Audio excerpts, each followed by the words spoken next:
It's such a pleasure to be here. My name is Renee Goust. I'm a Mexican-American singer-songwriter, feminist, queer activist, and my new album just dropped on May 29th. It's titled Resistor, and it was made possible thanks to NYFA and the Mayor's Office of New York. I'm super excited to be presenting it. It's 8 original songs.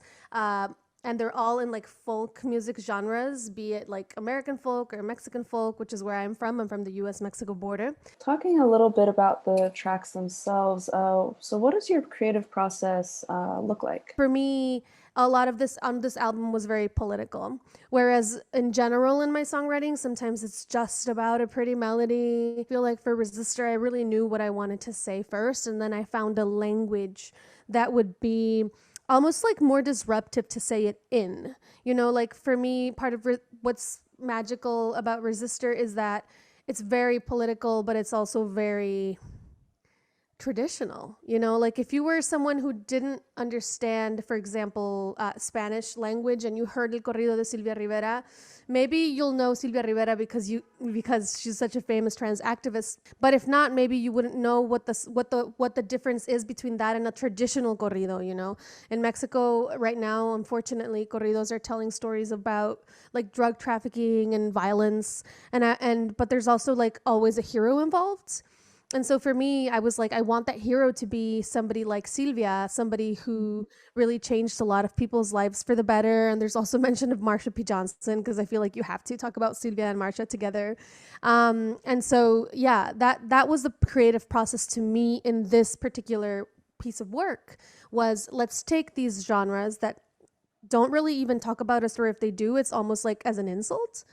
And then really dignify and to dignify our identities in them and also reclaim them for ourselves. So June is Pride Month, and I was wondering if you could talk a little bit about that, what that means for you to be in New York. I mean, I'm really excited that New York really paints itself with pride, right? I feel like the city is notoriously queer, right? Like I feel like there's certain safe havens in the country, and this is one of them. I'm actually honored that I'm going to be participating in New York City Pride this year, Heritage of Pride rally.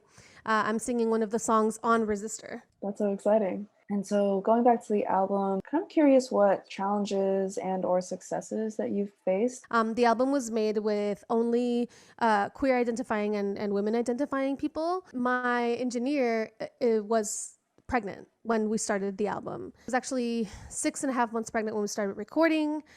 We got everything recorded, and then she had the baby. Took about 6 weeks off, maybe, I think, by choice.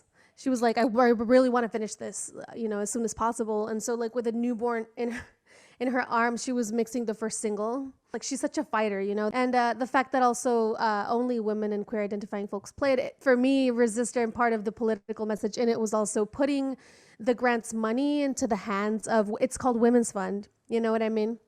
And there were challenges in that too, I have to say. Like I was looking for a button accordion player who played in the style of Mexican style of corrido, and that was actually a really big challenge. When something was resolved positively, it just felt like twice as nice, you know, to be like, oh, we made it. Where are you hoping to see the album go?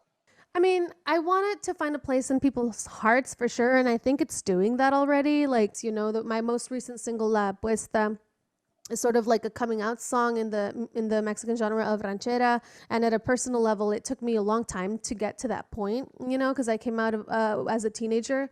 And so I'm finally at that point where I'm like, I only want the people that will love me for who I am, and I'm ready to say no, like to say goodbye to the people who don't and who are trying to change me. I do remember being a teenager and being concerned about family, and I grew up in a very conservative environment. And so it was very just healing to release this album. And if it can be a glimmer of hope for people, then, you know, my work is done.